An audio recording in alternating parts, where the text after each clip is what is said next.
Tijuana es considerada ya una de las ciudades más violentas del mundo, en muchos índices de las más violentas. Una violencia que siempre ha estado ahí, pero que se ha desatado en los últimos meses por los cambios de autoridades, pero sobre todo por el control de los pasos fronterizos que van de la mano con el tráfico de fentanilo.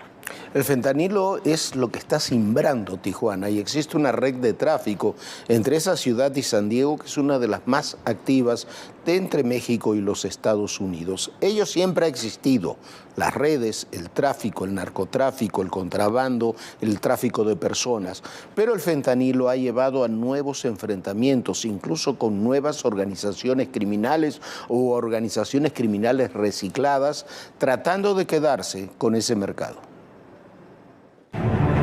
La violencia entre grupos criminales en Tijuana, Baja California, está fuera de control. En las primeras horas de este lunes 26 de junio, 7 personas fueron asesinadas en distintos puntos del municipio. Tijuana concentra el 80% de los homicidios en la entidad. De los 721 asesinatos en Baja California durante enero y abril, 596 ocurrieron en la ciudad fronteriza. Según la organización Causa en Común, es el municipio más violento del país, mientras que a nivel mundial ocupa el 5º lugar en el ranking de las ciudades más violentas, de acuerdo con el Consejo Ciudadano para la Seguridad Pública y la Justicia Penal, AC. La confrontación entre cárteles, sobre todo el de Sinaloa, el Jalisco Nueva Generación y los Arellano Félix, se debe en gran medida al control de las aduanas de Tijuana y Mexicali. Información de inteligencia revela que células de los Arellano Félix formaron alianzas con el cártel Jalisco. No obstante, fracturas internas agudizaron la violencia. De acuerdo con el general de división Víctor Hugo Aguirre, comandante de la segunda zona militar, la ubicación fronteriza de Tijuana la convierte en un reto difícil en materia de seguridad. Los grupos criminales no solo trafican droga, también extorsionan, realizan narcomenudeo y cobran piso a migrantes y dueños de comercios. Agencias estadounidenses identifican 3 rutas principales para el tráfico de fentanilo. La principal corre por Tijuana y San Diego. La segunda cruza Sonora y Chihuahua hacia Arizona y la tercera corre por todo el Golfo de México hasta Texas. De acuerdo con un informe del Centro Nacional de Investigación y Análisis contra el Narcotráfico Marítimo, más del 75% del fentanilo cruza la frontera Tijuana-San Diego en vehículos de pasajeros, camiones contenedores o las llamadas mulas. No obstante, la Administración para el Control de las Drogas, la DEA, alerta que cada vez más estadounidenses cruzan la frontera para comprar en México el fentanilo. Lo hacen porque les resulta más barato. Esta tendencia fue confirmada por la Secretaría de Seguridad Ciudadana de Baja California. Señala que cada dosis es hasta 10 veces más barata que en la Unión Americana. Cifras de la Oficina de Aduanas y Protección Fronteriza indican que en 7 meses, de octubre de 2022 a abril pasado, se incrementó 134% el aseguramiento de fentanilo en la frontera con México. Mientras tanto, la alcaldesa de Tijuana, Montserrat Caballero, ya está viviendo en las instalaciones militares del 28 Batallón de Infantería por las amenazas que dice recibió del crimen organizado. Vivo en una casa, en una zona habitacional donde otros soldados rasos y abajo de generales viven ahí con sus familias. En contraste, apartada de la seguridad que brinda un cuartel militar, la colonia Mariano Matamoros, una de las más pobladas y violentas de Tijuana, registra 26 asesinatos en lo que va del año. Para ADN 40, Fuerza Informativa Azteca. Y al mismo tiempo en Chilpancingo dejaron 7 cuerpos desmembrados frente a la presidencia municipal con mensajes muy reveladores para la alcaldesa de la capital de Guerrero. Esta capital que está literalmente bajo el control de los criminales que imponen, imagínese usted, hasta el precio de la venta de la tortilla.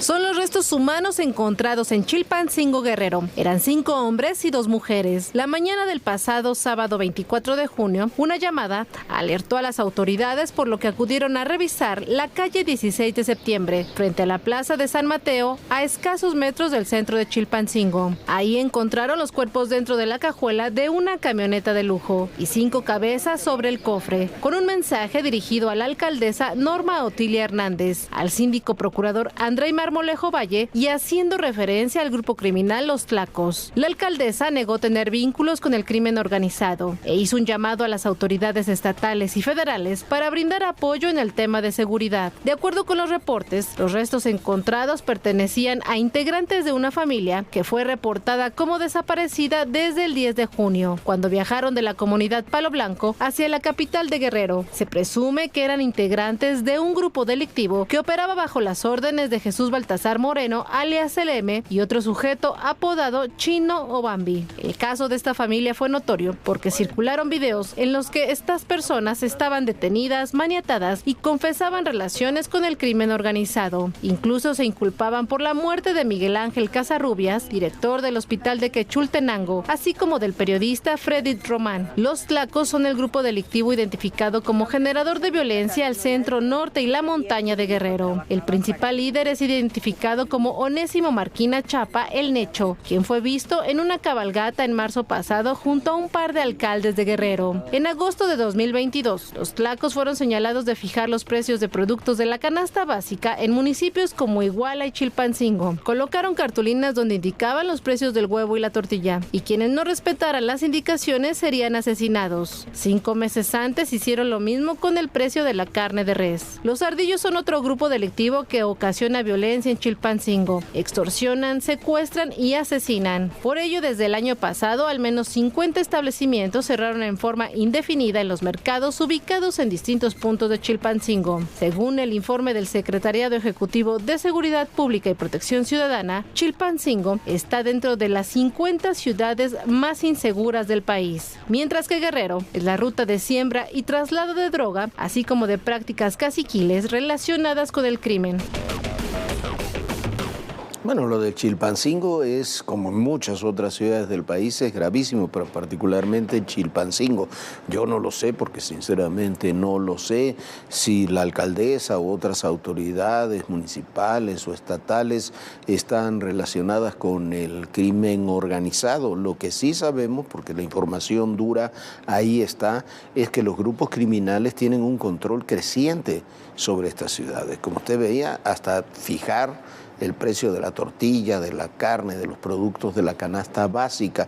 Pero no solamente eso, como ocurre en muchos otros municipios, también estos grupos criminales que se van consolidando o deteriorando de acuerdo al cambio de autoridades que hay regularmente en los estados y los municipios, tienen el control sobre muchas otras actividades, sobre los materiales de construcción, sobre a quién hay que contratar y a quién no, a quién hay que comprarle y a quién no. Son demasiados casos, demasiado empoderamiento criminal el que tenemos. Y mientras todo esto y mucho más ocurre, los gobiernos de Estados Unidos y Gran Bretaña recomiendan, particularmente en los últimos días fue Gran Bretaña, recomiendan restricciones para viajar a México por la inseguridad. El presidente afirma que México no tiene esos problemas, que es un país muy seguro y muy bello, eso lo de bello no se lo discute nadie, y aquí se suceden los asesinatos y enfrentamientos, como los que se dieron frente al aeropuerto de Reynosa en el fin de semana, y en Guanajuato, el cártel Jalisco Nueva Generación secuestra y exige cuotas también a las prostitutas. Vea usted.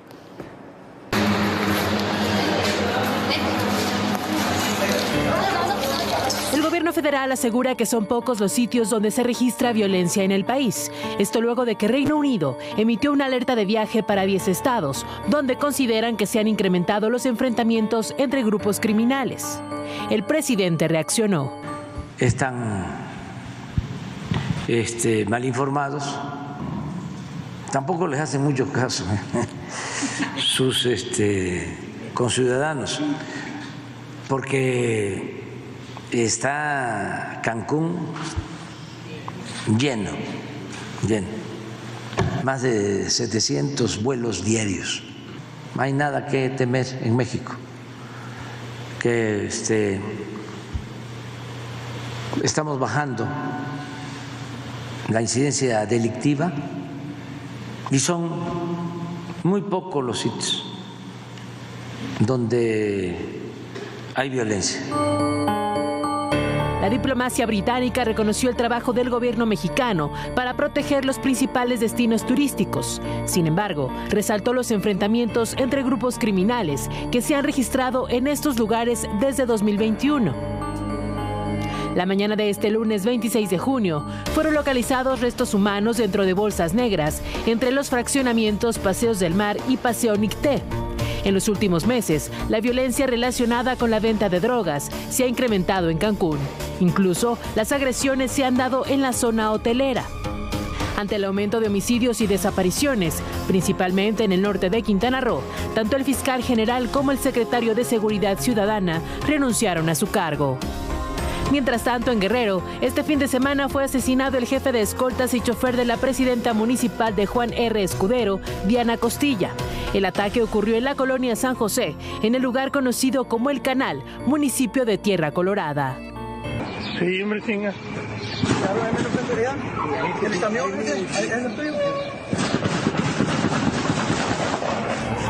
En Reynosa, Tamaulipas, enfrentamientos entre civiles cerca del Aeropuerto Internacional Lucio Blanco provocaron alerta entre la población. Incluso trascendió que fue suspendido el último vuelo de la noche del viernes hacia la Ciudad de México. La balacera duró toda la noche hasta las primeras horas del sábado. Del viernes 23 al domingo 25 de junio, 229 personas fueron asesinadas, según datos preliminares de la Secretaría de Seguridad y Protección Ciudadana. Los estados con más homicidios dolosos fueron Guanajuato, el Estado de México, Baja California y Guerrero. Es precisamente en Guanajuato donde en los últimos días se han difundido al menos 2 videos donde supuestos integrantes del cártel Jalisco Nueva Generación someten a mujeres y las amenazan. Les advierten que las que trabajen de escorts tienen que pagar derecho de piso y que deberán portar un brazalete, de lo contrario las privarán de la vida. Hasta el momento, las autoridades del estado no se han pronunciado sobre estos videos. Bueno, imagínense nada más a lo que hemos llegado para que las escorts tengan que portar un brazalete que significa nada más ni nada menos que ya pagaron el derecho de piso, que ya pagaron esta extorsión y que si no, las secuestran y les quitan la vida. Es una tragedia lo que está sucediendo. Y esta tarde se registró un asalto en una joyería en la Plaza Antara, ubicada en Polanco, aquí en la Ciudad de México. No hubo detonaciones de arma de fuego ni lesionados y personal de seguridad que resguarda el lugar informa que fueron utilizados mazos para romper los vidrios y los aparadores. La policía analiza las cámaras de videovigilancia para ubicar a los responsables, que por lo menos eran 3 tipos que reventaron estos aparadores y que se llevaron casi 10 relojes. La llamada de emergencia la hicieron los clientes de la plaza, nunca la hicieron los vigilantes. Esa es una vertiente de esta investigación que, sin lugar a dudas, es muy impactante ver cómo pueden entrar a una plaza de esta manera que supuestamente está resguardada por la vigilancia particular, vigilancia de la plaza, que ni siquiera le dio aviso a la Secretaría de Seguridad Ciudadana, Jorge. Bueno, ahí están las imágenes. Ustedes estuvieron minutos, son vidrios blindados. No es que lo hicieron en un momento. La Plaza Antara, además, esa joyería es una joyería muy importante, con mucha seguridad. Se supone que hay seguridad en la plaza, pero México, dicen, es un país seguro. Hay que ponerle un nombre, un rostro. ¿Y qué viene? Todas las demandas internacionales. Una ciudad tan complicada como es la Ciudad de México. Ya llegamos a Aguililla, esta ciudad, la entrada a la Tierra Caliente.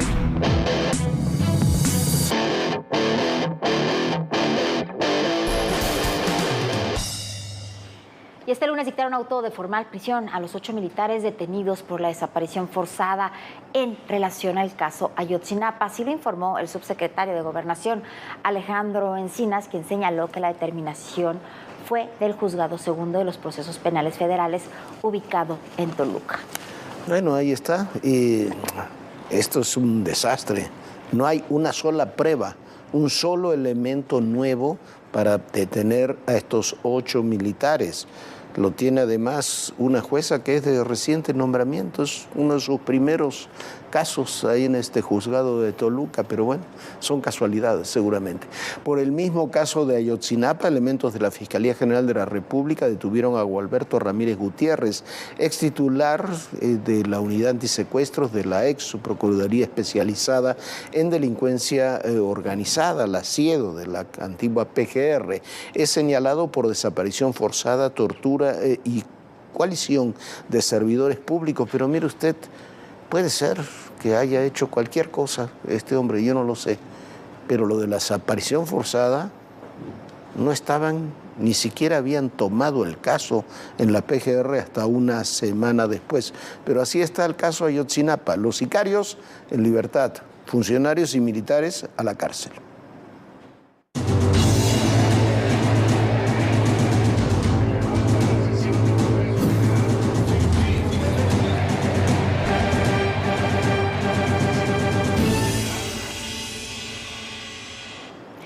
Y la coalición Va por México y organizaciones civiles anunciaron la creación del Frente Amplio por México. Será el encargado de llevar el proceso para elegir al candidato o a la candidata de la alianza PRI, PAN y PRD a la presidencia de la República. PAN, PRI y PRD anunciaron la creación del Frente Amplio por México rumbo al 2024 y definieron el método para elegir al responsable nacional que estará a la cabeza de este frente. Nosotros sí vamos a respetar la Constitución y la ley. La figura del frente político está en el artículo 41 de la Constitución. El artículo 85 de la Ley General de Partidos Políticos establece que los partidos políticos podrán constituir frentes para alcanzar objetivos políticos y sociales.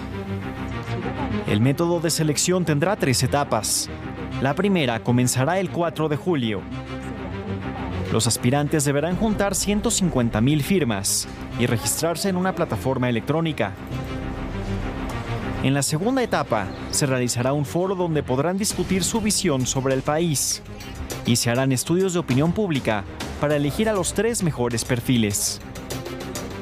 En la tercera etapa, los 3 aspirantes seleccionados realizarán 5 foros regionales. Posteriormente, volverán a llevarse a cabo estudios de opinión pública y el 3 de septiembre se realizará una consulta directa a los ciudadanos para elegir al ganador o ganadora. El método también le abrió la puerta a miembros de la sociedad civil y no solo a los militantes de los partidos. El nuevo pacto social con los ciudadanos solo será posible si somos verdaderamente incluyentes, respetuosos de la pluralidad, la riqueza y la diversidad que caracterizan al pueblo de México. Hoy, los partidos políticos refrendamos nuestra disposición para escuchar a la ciudadanía y nuestra convicción de que debemos caminar juntos, de sumar voluntades y esfuerzos con la sociedad civil. La presentación reunió en un hotel frente a la Alameda Central a los presidentes de los 3 partidos y los aspirantes a dirigir el Frente Amplio por México, entre ellos las senadoras Claudia Ruiz Massieu y Beatriz Paredes, el presidente de la Cámara de Diputados, Santiago Krill, Jorge Luis Preciado, Juan Carlos Romero Hicks, Enrique de la Madrid, Ildefonso Guajardo, Silvano Aureoles, Alejandro Murat y José Ángel Gurría. 2 senadoras del PAN, Lili Telles y Xóchitl Gálvez, no han definido aún si participarán en el método de selección. Quieren tiempo para estudiar con sus equipos los detalles de la propuesta avalada por los 3 partidos políticos. Quienes sí confirmaron que no participarán en este proceso son el gobernador de Yucatán, Mauricio Vila, y el senador del Grupo Plural, Germán Martínez. Para ADN 40, Hugo Vela, Fuerza Informativa Azteca. Bueno, sobre los nombres hay mucho que decir, son muchos nombres con muchas características diferentes. Lo que tiene que lograr este proceso es que no sea una simulación. Germán Martínez sí renuncia, no participa, no renuncia, no participa. Primero, creo yo, porque no tenía ninguna posibilidad, pero segundo, porque sí tiene discrepancias con el método. El caso de Mauricio Vila no es así. Mauricio Vila no quería participar. Han tratado de convencerlo desde bastante tiempo atrás de que fuera candidato. No estaba convencido de ser candidato presidencial. Si hubiera participado, es una de las personas que hubiera tenido muchas posibilidades de estar en este proceso. Hay otros personajes que yo no entiendo, Silvano Aureoles o Alejandro Murat, perdieron escandalosamente sus estados. ¿Creen que perdiendo sus estados van a poder ser candidatos presidenciales? Además, en algunos casos, con denuncias dentro de su propio partido que entregaron sus estados. Bueno, no lo sé. El gran desafío de esto es que no sea una simulación para imponer a los candidatos que simplemente Marco Cortés, Alejandro Moreno quieren imponer. Le doy sí un margen de duda a Jesús Zambrano por su historia personal, pero Marco Cortés y Alejandro Moreno quieren imponer sus candidatos. Ojalá el método no sea una simulación. ¿Cómo será? Como decíamos en el reportaje, 3-4 de julio el registro, 150.000 firmas, es el tema más controvertido que hay, el cómo lograr y si se aceptarán estas 150.000 firmas, si no son demasiadas. Con eso se conformará un padrón de este frente. Hay un foro con participación de todos los que logren ese límite de 150.000 firmas. Yo no creo que sean más de 6 o 7, se necesita mucho para tener 150.000 firmas de apoyo. El 11 de agosto habrá una encuesta, el 16 de agosto los resultados, quedarán 3 aspirantes solamente que tendrán 5 foros regionales, 1 por cada circunscripción. El 3 de septiembre una encuesta, una elección primaria con el padrón que se haya recogido y una encuesta general nacional que tendrán 50% y 50% de su valor cada uno.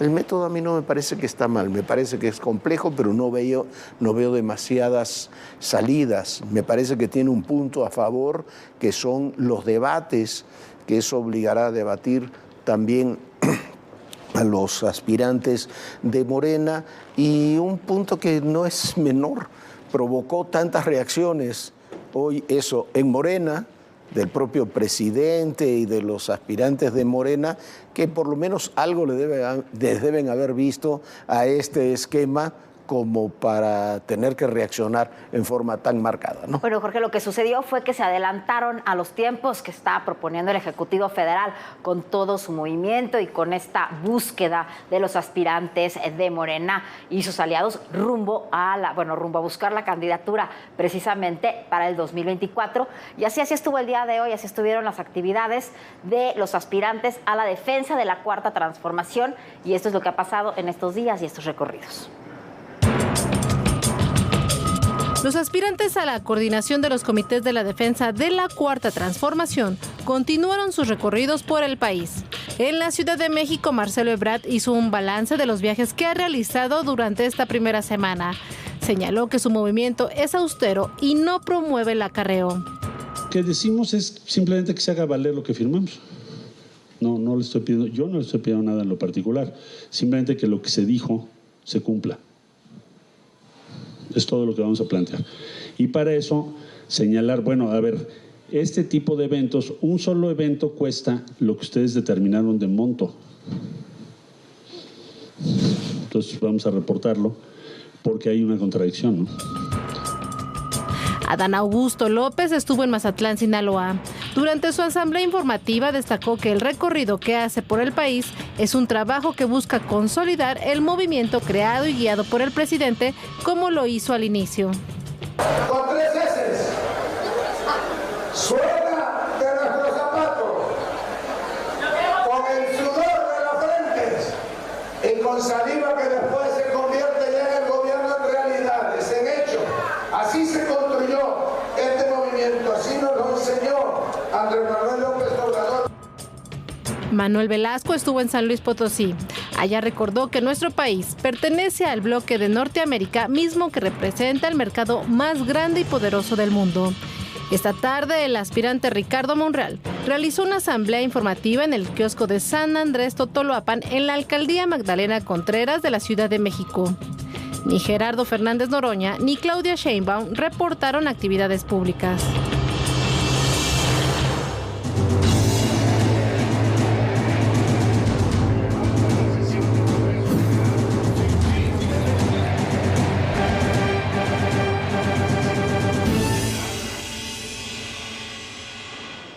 Bueno, y de México vamos al mundo. Este fin de semana, la rebelión del grupo de mercenarios Wagner contra sus jefes en el Kremlin puede haber cambiado el curso de la guerra en Ucrania y también poner en entredicho la estabilidad de Vladimir Putin. Esta es la historia.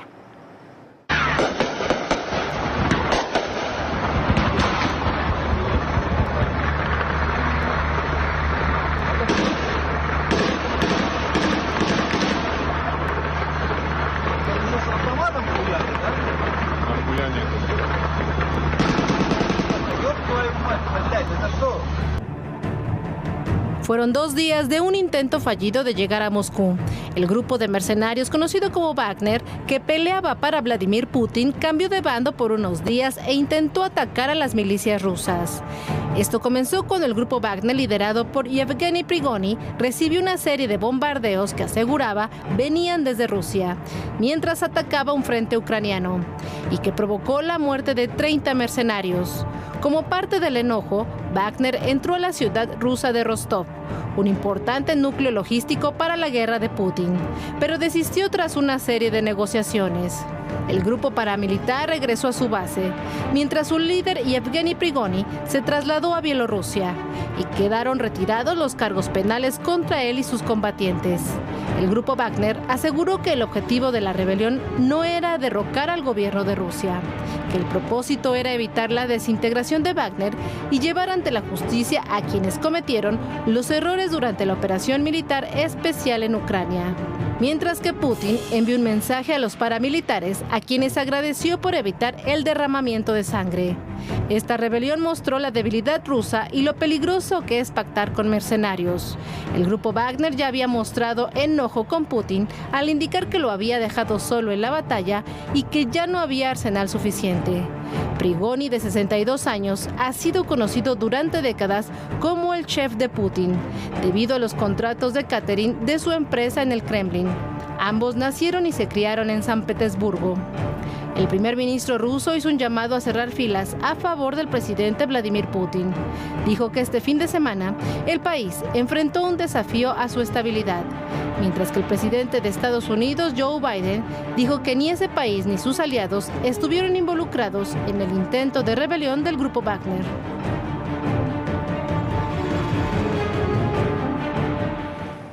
Bueno, y así están las cosas en Rusia, que sin lugar a dudas, cuando empezó esta guerra se pensó que tenía un poderío mucho más grande y que esta guerra iba a durar apenas un par de semanas, a lo mucho. Bueno, llevamos ya muchísimos meses con este conflicto bélico que ha sido realmente devastador.